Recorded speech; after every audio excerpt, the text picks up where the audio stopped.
Narasaraopet Lingamguntla NSP కాలనీలో స్థానికుల ఆందోళన. ప్రభుత్వ స్థలంలో నివాసం ఉంటున్నారని ఖాళీ చేయాలంటూ అధికారుల నోటీసులు. ఎన్నో ఏళ్లుగా ఇక్కడే ఉంటున్నామని ఇప్పటికిప్పుడు ఖాళీ చేసి పొమ్మంటే ఎలా అంటూ ప్రజా సంఘాల నాయకులతో కలిసి స్థానికుల ఆందోళన. పోలీసులతో వాగ్వాదంకి దిగిన ఎన్ఎస్పీ కాలనీ వాసులు. ఉన్నతాధికారులు స్పందించి న్యాయం చేయాలని కోరుతున్న కాలనీ వాసులు.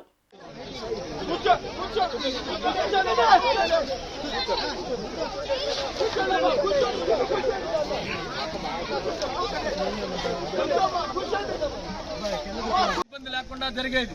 మరి ముఖ్యంగా నిన్న జరిగినటువంటి పరిణామం మరీ దారుణం. కరెంటు తీయటం, ఎన్ఎస్పీ కాలనీ ప్రజలపై అధికారుల వేధింపులకు వ్యతిరేకంగా, విద్యుత్ నిలిపివేతకు వ్యతిరేకంగా ఖండించండి. ఎన్ఎస్పీ వాసులపై వేధింపులు చేస్తున్న పోలీసు గారు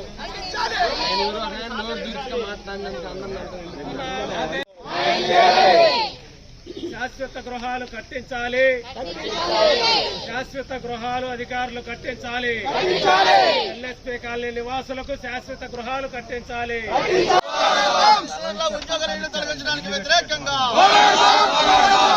ఎమ్మెల్యే అరవింద్ బాబు గారు, బాధితుల వద్దకు ఎమ్మెల్యే అరవింద్ బాబు గారు న్యాయం చేయాలి. అరవింద్ బాబు గారు లాలి ఎన్ఎస్పీ కాలనీ ప్రజల ఐక్యత. లాలి ఎన్ఎస్పీ కాలనీ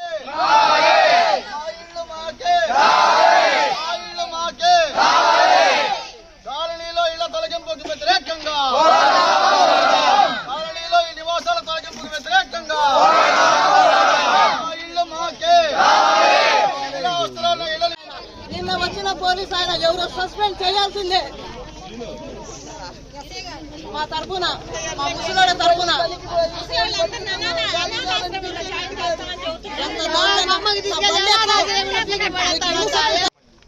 కానీ అట్లా వెళ్ళలేక చూస్తే లక్షల్లో కోట్లలో ఉంటా ఉన్నాయి.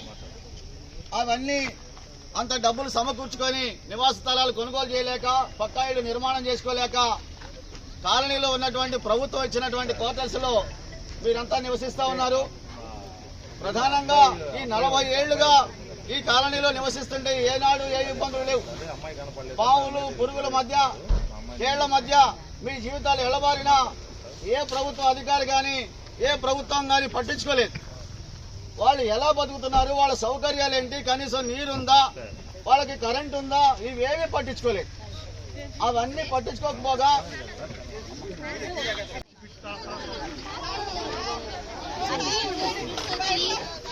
వెనక్కి రాయా, జూమ్ చేసుకోయా వసంత్, వెనక్కి జూమ్ చేసుకో. పైన కూర్చో.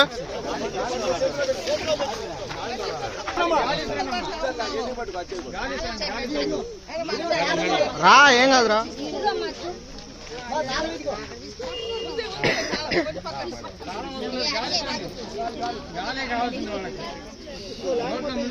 అని చెప్పుకోవడానికి ఏ ప్రభుత్వం దగ్గర సరైన ఇది లేదు.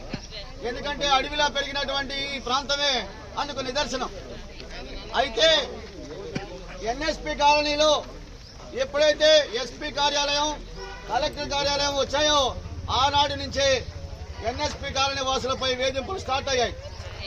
చుట్టూ ఎన్ఎస్పీ అధికారులు, రెవెన్యూ అధికారులు, పోలీస్ అధికారులు ఈ ప్రాంగణం చుట్టూ కంచె వేసి ఈ ప్రాంతానికి ఎవరు రాకుండా ఇదొక నిషేధ ప్రాంతంగా పెట్టారు.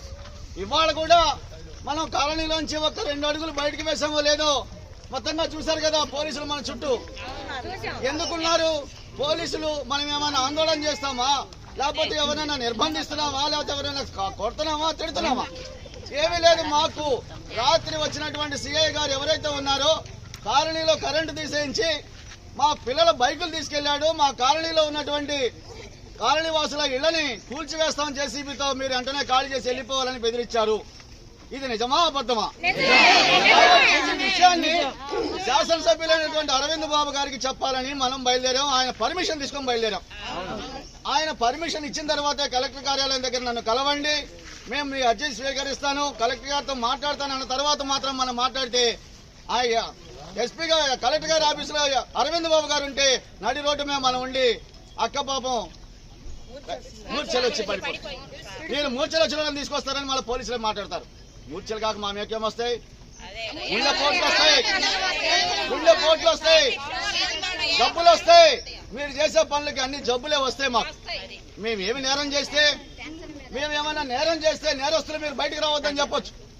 మేము నేరస్తులం కాదు, బాధితులం. మీరు ఇవాళ కూడా ఈ ఎన్ఎస్పీ కాలనీలో మా ఇళ్లు ఎందుకు తొలగించాలనుకుంటున్నారు? ఒక్క నోటీస్ ఇవ్వలేదు. కనీసం ఇదిగో ఇందుకు మాకు ప్రభుత్వానికి సంబంధించి ఇగో ఈ ఏర్పాట్లు మేము చేయబోతున్నాం, అందుకని మీరు అందరూ ఆటంకం అని ఎప్పుడు చెప్పలే. పోనీ అలాగని మనకి 62 కుటుంబాలకి ప్రత్యేకంగా నివాస స్థలాలు కొనుగోలు చేసి అక్కడ పక్కా ఇళ్లు నిర్మించి ఇవ్వాల్సినటువంటి బాధ్యత ప్రభుత్వం మీద ఉంది, కలెక్టర్ గారి మీద ఉంది. అవేమీ చేయకుండానే మీరు ఇక్కడి నుంచి ఖాళీ చేసి వెళ్ళిపోండి. ఎక్కడికి వెళ్ళిపోవాలి?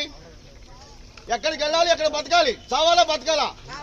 ఇటువంటి పరిస్థితుల్లో న్యాయం చేయండి అని అరవింద్ బాబు గారు శాసనసభ్యులు చెప్పుకోవడం కోసం వస్తే ఈ విధంగా మీరు కట్టడి చేస్తే మేము ఎవరికి చెప్పుకోవాలి? కంచె చేను వేసినట్లుగా మీరే మమ్మల్ని కట్టడి చేస్తే మా బాధని ఎమ్మెల్యే గారికి చెప్పుకోకుండా, కలెక్టర్ గారికి చెప్పుకోకుండా ఆటంకం కల్పిస్తే మేము ఎవరికి చెప్పాలి?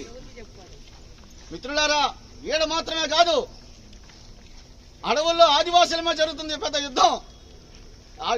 మీ సేవ మీరే గుర్తొచ్చారు ఇవాళ నాకు. ఈ అడవి ప్రాంతంగా ఉన్నటువంటి ఈ ప్రాంతంలో మీరెలాగో బయటకు వచ్చి మీ బాధని రోదల్ని చెప్పుకోలేకపోతున్నారు. ఇవాళ అడవుల్లో కొన్ని లక్షల మంది సైన్యాన్ని దించి ఆ ఆదివాసుల మీద తల్లి ముందే బిడ్డల్ని, బిడ్డల ముందే తల్లుల్ని చేర్చి చంపేస్తున్నారు పోలీసులు.